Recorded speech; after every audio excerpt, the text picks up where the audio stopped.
siapa utamanya? Jadi kan itu udah antar.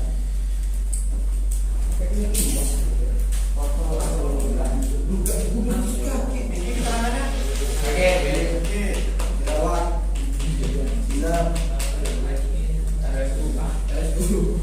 Apa ini? Dinas Kapolnas. Sebenarnya nggak tahu. Oke, yang ada bukunya. Ada. Oke. Mohon izin ya, kakak. Kamera. Buat laporan. Oke, guys.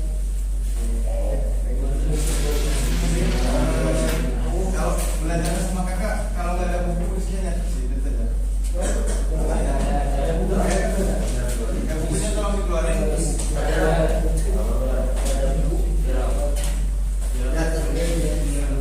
Kemarin kita selesai di bagian kehidupan politik.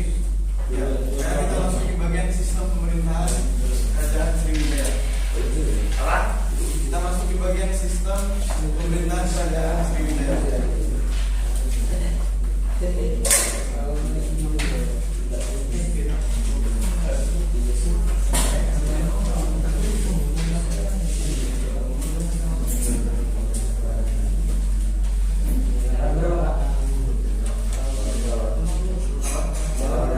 Halaman 8.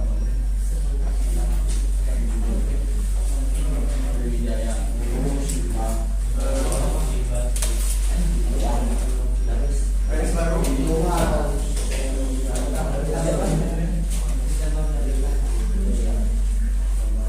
Kerajaan Sriwijaya.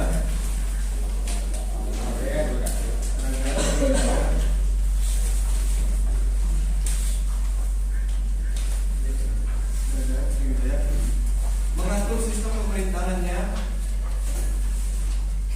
Mengatur sistem pemerintahannya.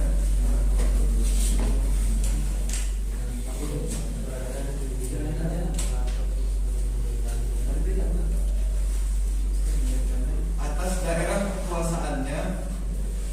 Atas daerah kekuasaannya.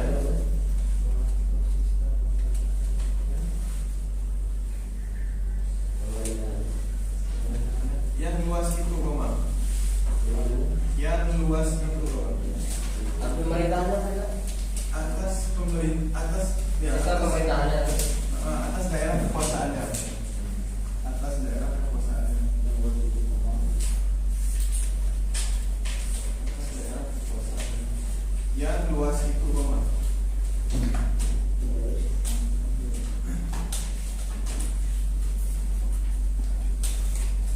Dan kita mendapat sedikit gambaran. Dan kita mendapat sedikit gambaran.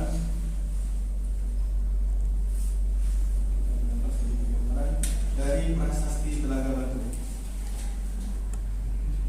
Dari prasasti Telaga Batu. Prasasti Telaga Batu. Telaga Batu.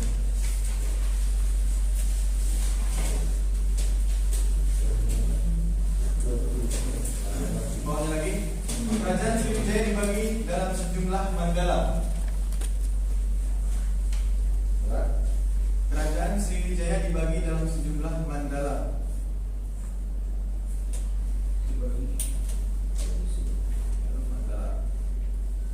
Dan setiap mandala mandala. Dan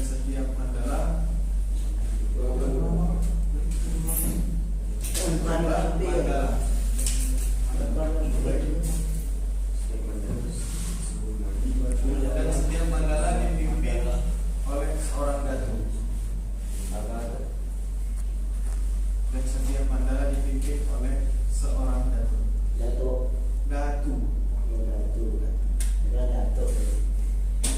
Jadi oke, teman-teman semua. Jadi dalam sistem pemerintahan kerajaan Sriwijaya, ya, sistem pemerintahan kerajaan Sriwijaya terdahulu itu memiliki sistem pemerintahan yang sangat unik.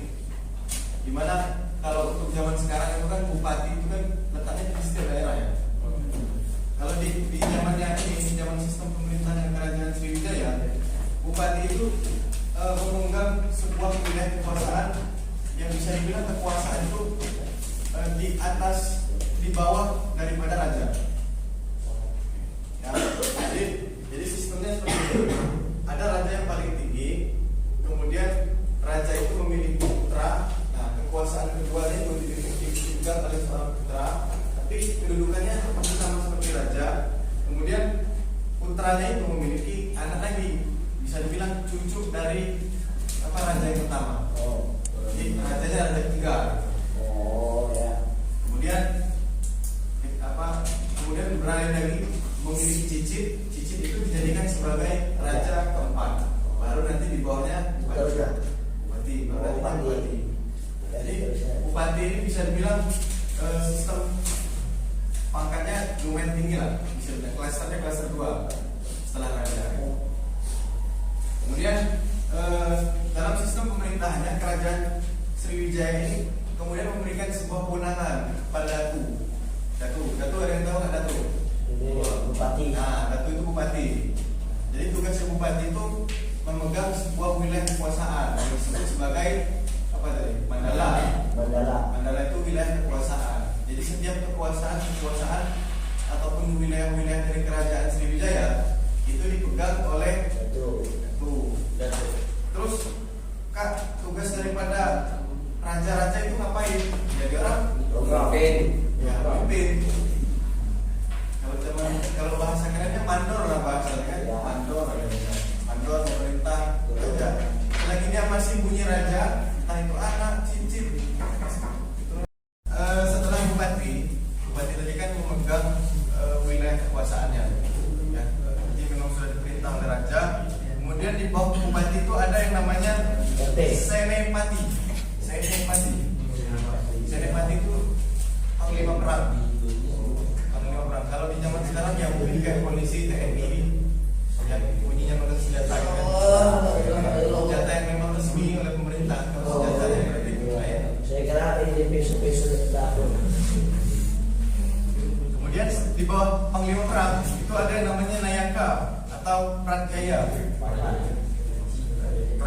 atau orang-orang yang diberikan kepercayaan. Pengamanan. Kemudian di bawahnya lagi ada hakim. Tahu lah Pengadilan. fungsinya hakim, tahu lah ya. Tahu. Ya. Menengahi. Apa? Menengahi. Ketok palu. Ya. Ketok palu dalam artian apa? Kalau catatan salah. Apa tukang benerin kaca? Itu kan sebenarnya tukang palu. Harusnya Yang jelas memutuskan sebuah perkara lah ya. Kemudian di bawahnya hakim ada lagi Tuhaan Patak Puru kalau bahasa. itu orang purba. Pengawas pekerja. Mandor. Pengawas pekerja. Kemudian di bawahnya lagi ada Kayaksa, guru tulis kerajaan. Bahasa kerennya kalau sekarang sekretaris lah, asisten lah. Kemudian di bawahnya lagi ada, nah ini yang pas nih, yang dimaksud sama memasang kerangka di belakang nih. Namanya Sapaka, pemahan. Apa? Pemahan. Ya, kemudian yang terakhir yaitu Pemaham, yaitu nahkoda kapal. Tahu kenapa ada nahkoda kapal pada masa kerajaan Sriwijaya? Karena jalur pelayarannya di tahu kan? Sungai Musi kan sebenarnya. Sungai Majon. Sungai Amazon.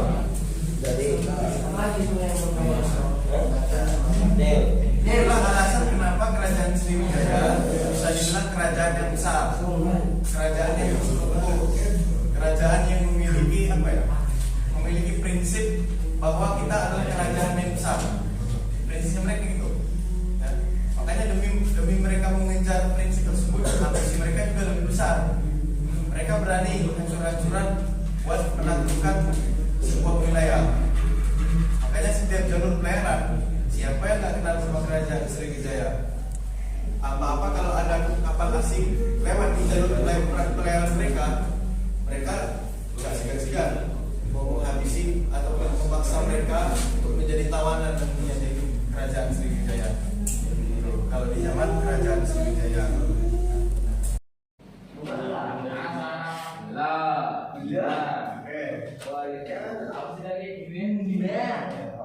Oke, sistem perekonomian.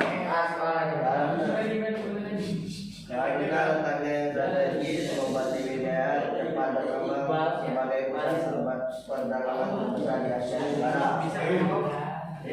Yang lain tolong didengarkan ya. Pemasukan itu, pemasukan untuk kerajaan selain dari perdagangan juga dari bea cukai yang dibayar oleh kapal-kapal yang dipasang berlabuh di pelabuhan utama Sriwijaya. Selama berlabuh, kapal-kapal itu akan menyayang matanya. Barang-barang yang diperdagangkan bermacam-macam, misalnya dari Maluku, rempah-rempah, congkir, uli dan pala, dan timur, kayu cendana dan lain-lain. Dari Jawa, beras, asam Jawa dan lain-lain. Dari Sriwijaya ada gading, timah, emas, perak, kemenyan, kapur barus, damar, lada dan sebagainya. Sebenarnya, selanjutnya armada. Yang lain siap-siap ya. Siap-siap armada kerajaan siap aja. Armada kerajaan Sriwijaya kuat menjamin keamanan aktivitas pelayaran dan perdagangan. Armada Sriwijaya juga dapat memaksa perahu dagang untuk singgah di pusat di bandar kerajaan Sriwijaya. Semakin ramainya aktivitas pelayaran perdagangan bandar kerajaan Sriwijaya menjadi tempat pertemuan para pedagang atau pusat perdagangan di Asia Tenggara. Pengaruh dan peranan kerajaan Sriwijaya menjadi semakin besar di laut. Hal inilah yang menjadi ciri Sriwijaya sebagai kerajaan maritim terbesar di Asia Tenggara. Oke, posisinya aja. Yang lain yang tidur bangunin. Oke.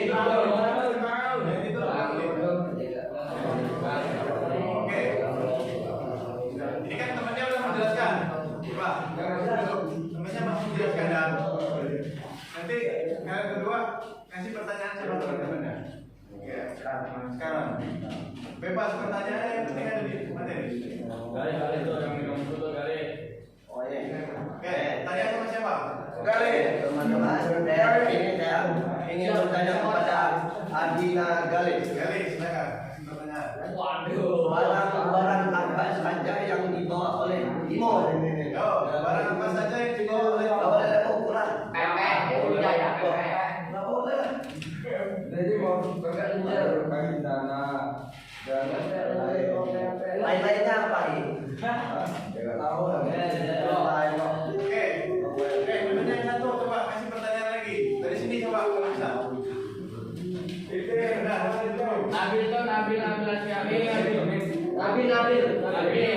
Afrika. Barang apa saja yang dapat dari Maluku?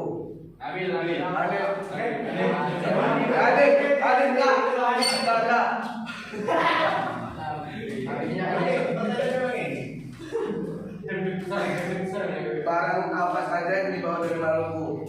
Barang apa saja yang dibawa dari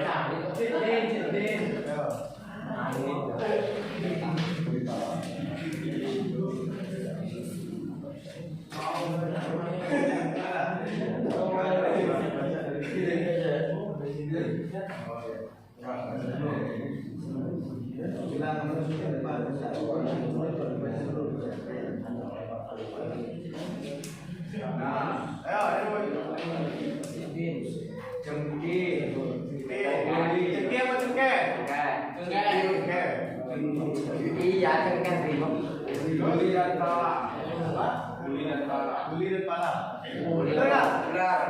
Hah? Benar. Jangan susah, Be. Namanya siapa? Nabil. Tangan dulu buat Nabi.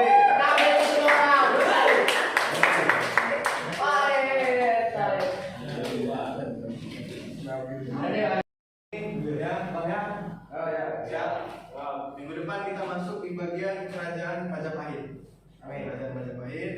Nanti kalau bisa minggu depan usahakan sudah ada buku. Kalau nggak ada buku ya setidaknya baca-baca lah tulisan yang bagus saja. Ya, siapa tahu nanti bakal kakak tanya. Sekali lagi masa pembelajaran hari ini apakah ada yang ditanyain? Cukup. Hari ini ada yel nggak?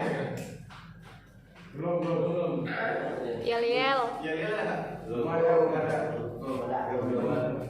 Ya saran kakak, kalau bisa Ali Idris harus lebih maju lah dari kelas itu.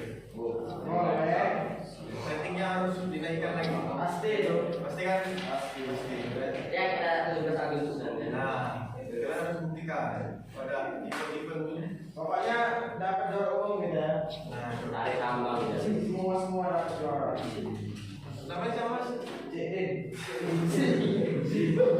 Gak tahu tinggal mereka. Oke, kalau yang mau nggak ada yang belajarin, kakak Henry. Assalamualaikum warahmatullahi wabarakatuh. Ya, beri tepuk tangan untuk kita semua.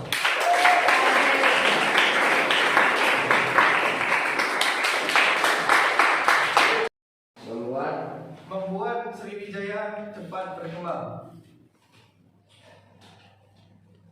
Membuat Sriwijaya cepat berkembang sebagai pusat perdagangan terbesar di Asia Tenggara. Sebagai pusat perdagangan terbesar di Asia Tenggara.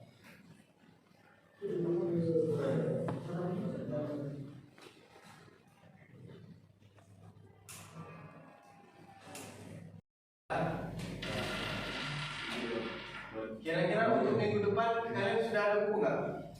Belum tahu. Tergantung sekolah. Tergantung sekolahnya. Soalnya bubar ya nggak dapat. Kalau masih ini Jam berapa kan? Oh, 5 menit lagi.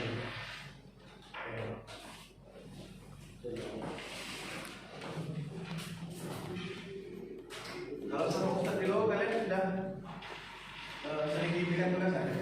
Enggak. Jarang. Biasanya cuma ulangan harian aja. enggak sih. Soalnya ini enggak ada. Ini cerita-cerita sih ada. Lebih cerita-cerita. Ya. Apa biasanya? Ya cerita sejarah. Kalian nggak mau cerita? Mumpung masih ada waktu 5 menit. Cerita Nabi aja. Siapa? Cerita apa aja lah pasti. Ya, Bang ya. Oh ya. Siap. Wow. Minggu depan kita masuk di bagian kerajaan Majapahit. Kerajaan Majapahit.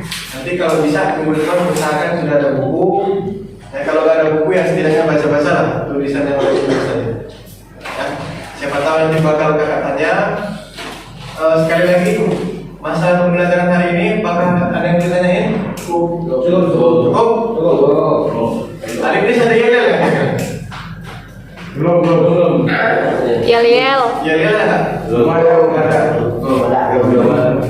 Ya saran kakak, kalau bisa Ali Idris harus lebih maju lah dari kelas itu. Ratingnya harus dinaikkan lagi. Pasti itu. Pasti kan? Pasti. Ya kita 17 Agustus nanti. Nah, kita harus buktikan pada event-event. Pokoknya dapat juara umum gitu ya. Nah, Tarik tambang gitu. Semua dapat juara. namanya siapa mas? Jedin. Gak tahu tinggal mereka. Oke, kalau yang mau nggak ada yang belajarin, kakak Henry. Assalamualaikum warahmatullahi wabarakatuh.